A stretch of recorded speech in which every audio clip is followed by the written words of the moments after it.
Hola Iglesia de Panguipulli, ¿cómo están? Un abrazo para cada uno de ustedes. Estamos llegando ya al cierre de un año y también estamos llegando al cierre de esta serie de mensajes que hemos denominado comportamientos dignos de una iglesia. Y hemos utilizado el libro de Filipenses, las reflexiones del apóstol Pablo en este libro para aprender cuál es el comportamiento que debe exhibir la iglesia del Señor. Y creo que ha sido muy enriquecedor para cada uno de nosotros aprender justamente el consejo de la palabra del Señor en este maravilloso libro.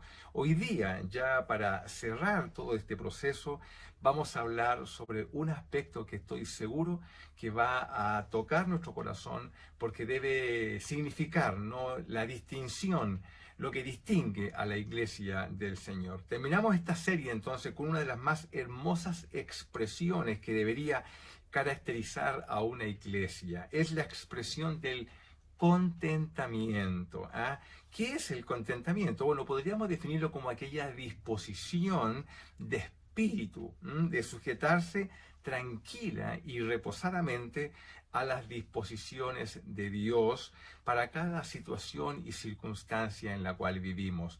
Creo que es particularmente importante que justamente en este tiempo de coyuntura política, social, que estamos viviendo como nación y por tanto también una coyuntura espiritual, reposar nuestro espíritu a las disposiciones que Dios ha establecido justamente, no solamente para nuestras vidas, sino también para la iglesia del Señor en este contexto particular en el cual estamos viviendo. Bueno, vamos a ir al libro de Filipenses ya para cerrar esta serie en el capítulo 4, en el hermoso capítulo 4 de Filipenses y particularmente de los versículos 10 en adelante hasta el 19, cerrando de esta manera entonces este ciclo. La palabra del Señor nos dice en el versículo 10 así: en gran manera, dice el apóstol Pablo, en gran manera me gocé en el Señor de que ya al fin, hayan revivido vuestro cuidado de mí, de lo cual también estabais solícitos, pero os faltaba la oportunidad. Una iglesia que se contenta en el Señor, en primer lugar, es una iglesia que confía en la providencia de Dios, ¿sí? Confiar en Dios como fuente de gozo. El apóstol Pablo dice, en gran manera me gocé, pero me gocé en el Señor. ¿Por qué? Porque allí está la fuente de nuestro contentamiento. Saber que Dios tiene cuidado de nuestras necesidades. ¿No te parece a ti que esto es tan importante? Saber que Dios tiene cuidado de tus necesidades. Bueno, el hecho de que los filipenses reanudaran el cuidado material, en este caso del apóstol Pablo, era prueba para él, para Pablo, de que Dios estaba obrando a su favor. A pesar de las circunstancias tan adversas que él estaba viviendo, tú sabes, ¿no?, que el apóstol Pablo, mientras escribe este libro, está recluido en Roma, no lo está pasando bien, está bajo una serie de privaciones, y esto, por cierto, que es muy complejo para la causa del Evangelio, pero también es complejo desde el punto de vista humanitario. En ese contexto, el apóstol Pablo dice, me gozo tanto de que ustedes hayan reanudado este cuidado de mí. Pero tiene gozo en el Señor. Por cierto, lo expresa también a los filipenses, pero la fuente de su alegría, de su contentamiento de espíritu, está en el Señor. Puede tardar, claro, la ayuda, la asistencia, el auxilio puede tardar, pero llegará. El apóstol Pablo no tiene ninguna duda que así va a ser. Pablo no estaba desesperado. Cuando tú y yo leemos esta carta, no leemos a una persona que está desesperada por su situación, como hoy día muchos lo están respecto de todo lo que estamos viviendo. Pablo está contento, tiene un contentamiento de espíritu, sabiendo que Dios tiene cuidado de él. Así también tú y yo hoy día debemos tener contentamiento de que Dios tiene cuidado de la iglesia del Señor. Somos sus hijas y somos sus hijos. Pablo no estaba desesperado, aun cuando toda la condición en la cual vivía le daba argumentos para estar desesperado. Pero ahí está la distinción, la diferencia, lo que distingue, ¿cierto?, a los hijos del Señor. Pablo era consecuente con lo que él mismo ya lo había venido expresando cuando escribe a los Efesios en el capítulo 1, versículo 11, dice que esto es conforme al propósito del que hace todas las cosas según el designio de su voluntad.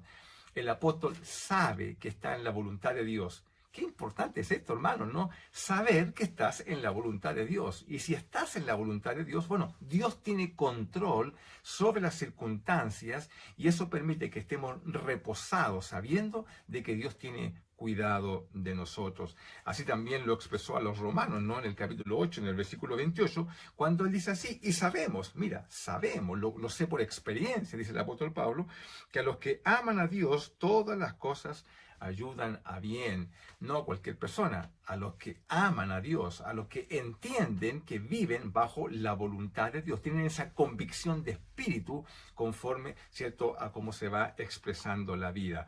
Es así como actúa la providencia de Dios. Dios actúa de dos maneras básicamente, ¿no? A través de milagros, es decir, la intervención milagrosa que interviene en las condiciones naturales y obra de manera milagrosa. Pero la manera normal como Dios actúa en el día a día de la vida no son los milagros. Los milagros son cosas fortuitas, ¿no? Sino que es la providencia de Dios. En otras palabras, es la manera como Dios va obrando a favor de sus hijos, aun cuando tú y yo seamos absolutamente ciegos a esta realidad. Yo creo que si pudiéramos abrir los ojos, ¿no? Como el profeta leía, abremos los ojos y podamos comprender cómo Dios obra a nuestro favor, sería revelador para ti y para mí ver cómo la providencia de Dios tiene cuidado de nosotros en cada circunstancia. Esto es lo primero, una iglesia que se contenta, bueno, confía en la providencia divina. Pero mira lo que dice el versículo 11.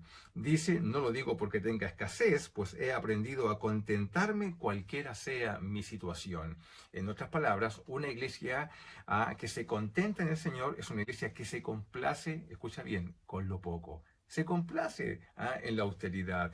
Pablo no se contentaba con el hecho de que ahora tenía más, que iba a vivir más holgadamente. No. Él se apresura a escribir que su gozo no venía del hecho de que ahora iba a estar más holgado desde el punto de vista económico. No es lo que leemos acá. Entonces, ¿dónde está la fuente del gozo del apóstol Pablo? ¿Dónde está la fuente de su contentamiento? En saber de que Dios es fiel a sus promesas y que el hecho de estar preso como lo estaba por causa del Evangelio no significaba en absoluto de que Dios lo había abandonado. Pablo tenía esa convicción. Por tanto, una iglesia de comportamiento digno con la vocación a la cual ha sido llamada, ¿no? Como hemos venido señalando, sabe contentarse tanto en tiempos de escasez como en tiempos de holgura económica. Nosotros tenemos que vivir bajo distintas circunstancias en el día a día de la vida. Como familias, como personas, vivimos situaciones complejísimas en el día a día, pero nuestro contentamiento no está porque tengamos trabajo o tengamos una cuenta corriente holgada. No, nuestro contentamiento está en el Señor, porque sabemos que si estamos en su voluntad y como amamos al Señor, pues bien, Él tiene cuidado de nosotros. Y no solo tiene cuidado ahora, en este tiempo, sino que tiene cuidado siempre y lo tendrá también en adelante. Qué importante es reposar, quieta y reposadamente descansar en las promesas del Señor. Ahí está la fuente del contentamiento. Justamente en los momentos más difíciles es donde debe expresarse el contentamiento de la hija y del hijo del Señor. Mira cómo dice el versículo 12. Dice, sé vivir. Claro, él lo dice, sé vivir humildemente y sé tener también, por cierto, abundancia. En todo y por todo estoy enseñado, así para estar saciado como para tener hambre, así para tener abundancia como para padecer necesidad. En otras palabras, una iglesia que se contenta en el Señor es una iglesia que no depende de las circunstancias. Mira qué importante es reflexionar en las palabras del apóstol. Nos enseñan tanto. De hecho, él dice así, ¿no? Dice, sé vivir humildemente, sé tener abundancia. Esta palabra sé significa de que él ha sido enseñado, ¿no? Para todo, en todo estoy enseñado. Es decir, esto es un proceso de aprendizaje. Los creyentes debemos aprender por experiencia propia a vivir justamente de la manera como el apóstol aquí nos señala. Ya, claro, porque nosotros este contentamiento no lo expresamos de manera natural, sino que se aprende por experiencia. ¿Cuántos de ustedes han tenido la experiencia, pueden dar testimonio de cómo Dios les sostiene, les guarda, les protege, nos guarda el Señor justamente en tiempos de adversidad? Creo que algunos de ustedes pueden rápidamente decir, sí, el Señor, yo puedo dar testimonio de cómo en los momentos más difíciles Dios se hizo presente de maneras que no lo puedo comprender. ¿Cómo se llama eso? La providencia de Dios obrando a favor de sus hijos. Por eso que vivir por sobre las circunstancias es una lección que se aprende conforme tú y yo vamos madurando en la fe.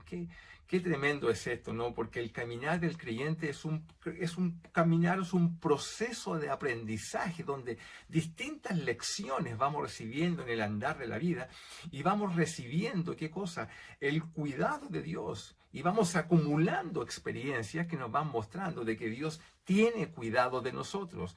Este año que ha sido tan difícil, estos 2 últimos años, todo este contexto, no solamente que se inauguró con el estallido social para nosotros y además siguió con la pandemia, difícil todo este tiempo. Sin embargo, en este tiempo Dios nos ha sostenido y ha sostenido a la iglesia de Dios. Y debemos tener una perspectiva completa, global, para entender de que Dios tiene cuidado de sus hijos y lo tendrá y lo seguirá teniendo. El texto revela qué cosa, que Pablo sufrió pobreza. Lo estamos leyendo. Él sufrió la pobreza. No está hablando en términos metafóricos. No, el texto no está hablando de necesidades espirituales. El texto está hablando de necesidades materiales, físicas. El apóstol Pablo estaba recluido y tenía necesidades propias de una persona que no puede trabajar libremente, que no puede generar sus recursos de manera normal y por tanto está padeciendo necesidades. En algún momento fue auxiliado, pero en otro momento no le llegaban las ayudas y eso se expresa claramente en este texto. El libro de Hechos es una muestra, es un testimonio de cómo el apóstol Pablo vivió diferentes situaciones justamente por causa del Evangelio. Tú lo conoces, todo el texto nos muestra eso, ¿no? Como un hombre como él, que tenía todas las habilidades, capacidades, tenía el beneficio del testimonio producto de su fariseísmo, es decir, tenía todo para vivir tranquila y reposadamente desde el punto de vista material y desde el punto de vista natural. Pero por causa del Evangelio, él vivió privaciones. Pero el texto nos muestra que Dios lo sostuvo en todo tiempo. Amén. Y ahora que él estaba recluido, no iba a ser la excepción. Bien, este aprendizaje, ¿cierto?, produce una nueva perspectiva de la vida. El apóstol Pablo también nos expresa esto en el libro de Segunda de Corintios, capítulo 4, en el verso 17, que sé que es un texto muy amado por todos nosotros, porque él dice así, porque esta leve tribulación momentánea produce en nosotros un cada vez más excelente y eterno peso de gloria. Esto que estoy viviendo, esta situación particular, compleja desde el punto de vista de la privación, desde el punto de vista, ¿cierto?, de la carencia material, es una leve tribulación momentánea. Sabe que esto tiene su tiempo de inicio y tiempo de fin. En algún momento va a terminar, solo Dios lo sabe, pero sé que esto produce en mí un más eterno, un peso de gloria. Estoy siendo formado, ¿cierto? Dios me está formando el carácter, Dios está formando algo en mí, produce algo de lo cual voy a salir mejor, más maduro de esta situación conforme van viviendo justamente este tiempo de tribulación. Amén. Qué tremendo es esto. Bueno, en un escenario así, ¿qué tendría el poder de destruirnos? ¿Qué podría ser? ¿Qué podría ser tan fuerte, tan grande, que pudiéramos vivir, experimentar como hijas e hijos del Señor, que tenga el poder de separarnos de Dios, de anular nuestra fe, etcétera? ¿Qué tiene ese poder? Bueno, el mismo apóstol Pablo responde, ¿no? Y dice así, por lo cual estoy seguro. Mira, esto está en Romanos capítulo 8, verso 38 en adelante. Por lo cual estoy seguro de que ni la muerte ni la vida, cuando vives al filo de una situación en la cual tu propia vida está en juego, está en riesgo. Dice, estoy seguro, lo he aprendido por experiencia, he sido enseñado en Dios en esto. Dice, por lo cual estoy seguro de que ni la muerte, ni la vida, ni ángeles, ni principados, ni potestades, ni lo presente, ni lo que venga por delante, ni lo por venir, ni lo alto, ni lo profundo, ni ninguna otra cosa creada, dice, nos podrá separar del amor de Dios que es en Cristo Jesús, Señor nuestro. No solamente es mío, es de todos nosotros. Esta palabra, esto que acabo de leer, es una expresión de confianza colectiva. Tú y yo como iglesia, al cerrar este año, tenemos que decirle, Señor, mi contentamiento, mi reposo interno profundo del Espíritu descansa en que tú tienes cuidado de mí, Señor, cuidado de nosotros, cuidado de la iglesia. Sosténnos, Señor. Qué tremendo es aprender, ser aleccionado por Dios en las cuestiones propias de la fe. Al cerrar este año, démosle gracias. Cuando estés con los tuyos y te están dando un abrazo con ellos, dile, Señor, muchas gracias. Porque tú nos has sostenido y mi contentamiento, Señor, no está en que tengo asistencias del gobierno, recursos que antes no esperaba, no. Mi contentamiento está en el Señor. Ahí está la fuente del gozo de mi espíritu. Amén. Bendito sea el Señor. Pues bien, con todo esto, el apóstol Pablo nos dice algo más, un texto que yo sé que tú amas, tanto como cualquier creyente. Versículo 13 de Filipenses 4. Todo lo puedo en Cristo que me fortalece. Qué tremendo, ¿no? Yo lo que muchos de ustedes se lo saben de memoria, y no ahora, sino que hace muchos años. Claro, porque una iglesia que se contenta en el Señor es una iglesia que se fortalece en el poder divino. Todo lo puedo en Cristo que me fortalece. Sin importar nuestras luchas, nuestra fortaleza está en Dios. Y otra vez, el apóstol Pablo, cuando Pablo dice, todo lo puedo, no se está refiriendo a cuestiones espirituales. No. El texto está hablando de situaciones materiales. Por tanto, es como decir, mis recursos provienen de Dios. Sé que ustedes, filipenses, han sido dadivosos, han abierto sus manos, pero yo sé que esto viene de Dios para mí. Y Dios los usa a ustedes para bendecirme. Es como si dijera, es en ese poder divino donde descansa mi fortaleza. Tengo todos los argumentos para estar mal, pero me siento fortalecido en el poder del Señor y también porque sé que los usa a ustedes, filipenses, para bendecir mi vida. ¿Ya? No está reposando el apóstol Pablo en el poder de una fuerza interior, no está reposando en una capacidad humana, en una resistencia producto de la disciplina humana, o una disciplina del cuerpo para vivir situaciones adversas. No. Su fortaleza está fundada en Dios. Bendito sea el Señor. Amén. Bueno, Dios ha provisto su propio poder para actuar en nuestras vidas. No solamente para que podamos ser santificados, como es el proceso que todos nosotros estamos viviendo desde que nos convertimos al Señor, sino que para que podamos soportar también, ¿qué cosa? Las aflicciones, las tribulaciones, que por cierto la vida pondrá por delante de nosotros. Vamos a vivirla. No es correcto, no es cierto decir que cuando venimos al Señor todos nuestros problemas se acaban. No es así. Tú lo sabes por experiencia. Sabes que venir al Señor no te exime, no te inmuniza de las tribulaciones. No, lo que Dios te da es una fuerza, un poder interior que viene del Espíritu Santo para hacerle frente a la adversidad y mantener nuestro gozo en el Señor en todo tiempo y en todo lugar. Bendito sea el Señor. Es decir, no solo tenemos el poder, como decía, para santificarnos cada día, sino también para sustentarnos en el Señor. Qué tremendo es esto, qué importante es que en este tiempo tú y yo tengamos convicción de que Dios nos está sosteniendo. Por supuesto, esto aplica para quienes, claro, el texto nos dice, ¿no? Para quienes viven en obediencia a la palabra de Dios. Porque si tú y yo estamos viviendo aflicciones, tribulaciones, producto de nuestro pecado, bueno, eso es ya otra cosa. Y tendrás que responder ahí, ¿cierto? Con tus propias capacidades naturales, si estás lejos de Dios, a toda la adversidad. Pero cuando tú y yo vivimos tribulaciones, complejidades, estando en la voluntad de Dios, debes saber que Dios tiene cuidado de ti.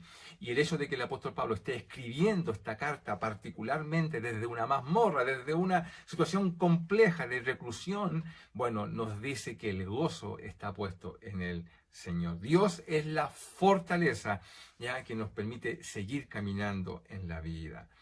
el texto continúa, porque del versículo 14 en adelante nos dice, sin embargo, ya bien hicisteis en participar conmigo en mi tribulación. ¿Ah? Y sabéis también vosotros, oh filipenses, que al principio de la predicación del Evangelio, cuando partí de Macedonia, ninguna iglesia participó conmigo en razón de dar y recibir, sino vosotros solos. Pues a una Tesalónica me enviaste una y otra vez para mis necesidades. No es que busque dádivas, no busco regalos, sino que busco fruto que abunde en vuestra cuenta, ya, porque todo lo he recibido y tengo abundancia, estoy lleno, mira las palabras del apóstol, estoy lleno, habiendo recibido de un mensajero bendito, ¿no? Epafrodito, lo que enviaste, ¿qué cosa? Olor fragante, sacrificio acepto, son las palabras que el apóstol ocupa para describir lo que recibió, una ofrenda hermosa, agradable de Dios. Mi Dios, pues, mira el deseo del apóstol Pablo, mi Dios, pues, suplirá todo lo que le os falte, todo conforme, no conforme a las riquezas del mundo, no, conforme a las riquezas en gloria en Cristo Jesús. Es decir, una iglesia que se contenta en el Señor es una iglesia que se preocupa por el bienestar de los otros, por el bienestar de los demás. Por eso que es muy importante señalar, porque mira cómo comienza el texto. El texto comienza con sin embargo.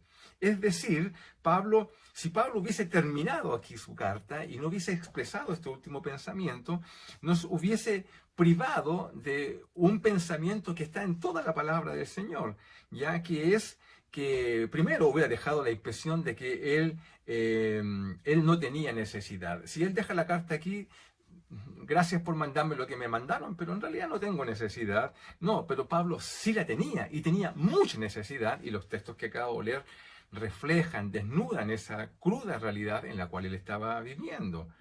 Por eso que tenemos que tener certeza de lo siguiente, que quien vive para sí, escuche bien esto, amada y amado, quien vive para sí mismo, nunca estará contento, nunca vivirá bajo contentamiento, nunca experimentará el contentamiento divino, nunca. Lo que acabamos de leer nos demuestra eso.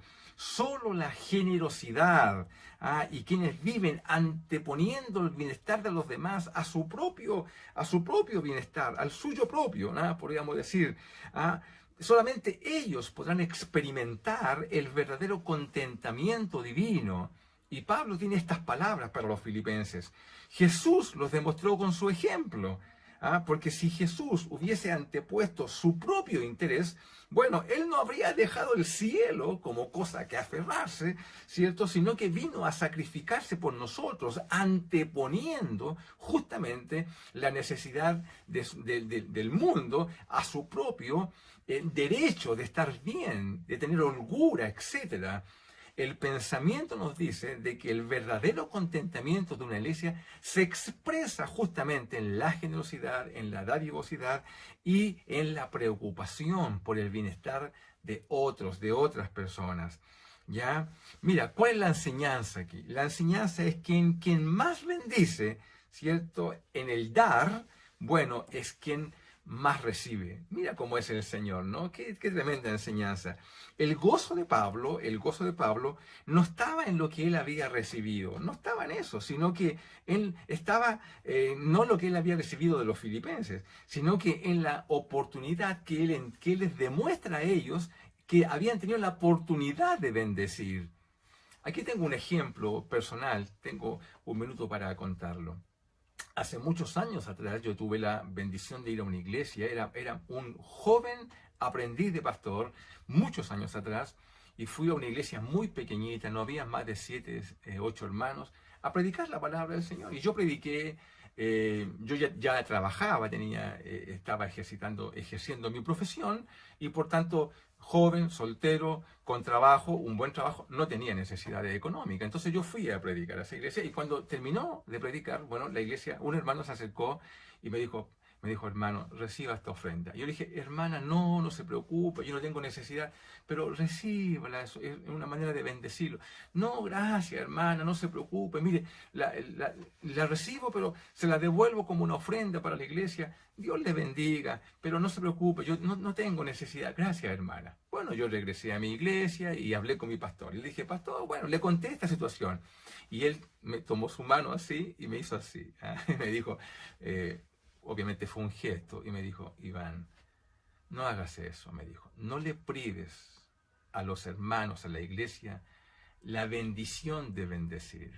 Y es exactamente lo que el apóstol Pablo está diciendo. Los más bendecidos aquí, ¿cierto? ¿Quiénes son? No es Pablo el que recibe el beneficio del dar de los filipenses, sino que justamente son ellos, porque tienen la bendición de bendecir, ¿ya? Y dice ahí, ¿no? Claro, porque yo no ando buscando... ¿cierto? No estoy buscando el beneficio propio, ¿no? En absoluto. Yo lo que estoy buscando es que esto abunde en vuestra cuenta. El verso 17 dice, no es que busque dádivas, no es que ando buscando regalos, ¿cierto? Sino que busco fruto que abunde a vuestra cuenta. Cuando ustedes hacen esto, oh filipenses, ustedes están siendo bendecidos, ¿ya? Y la bendición del dar, ¿cierto? Va también a bendecir sus vidas en contentamiento. Mira lo que dice el libro de Proverbios en el Antiguo Testamento, en el capítulo 11, versículo 24. Allí dice, hay quienes reparten y les es añadido más, ¿no? Y hay quienes retienen más de lo que es justo, pero vienen a pobreza. Versículo 25, el alma generosa será prosperada, y el que saciare, ya él también será saciado. Es la bendición del dar.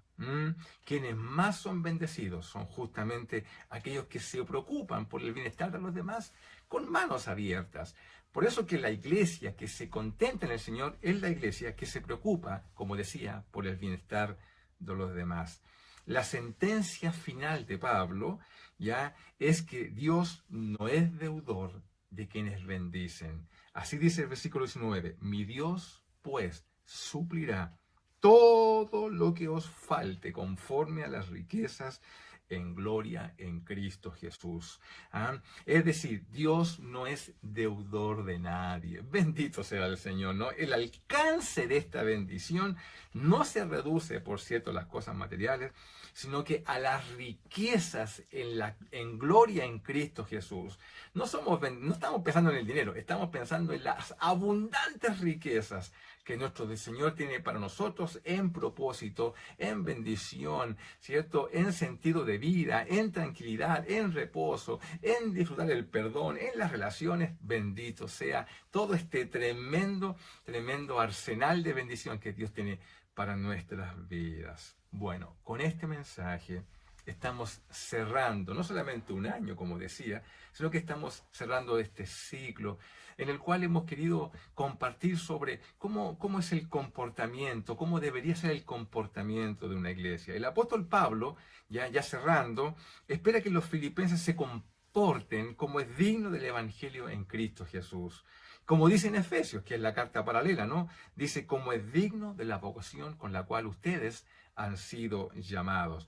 Su oración es que, como él dice, ¿no? Ya sea que esté presente o ausente físicamente con ellos, bueno, la conducta de ellos sea consecuente con el evangelio que él sembró en sus vidas.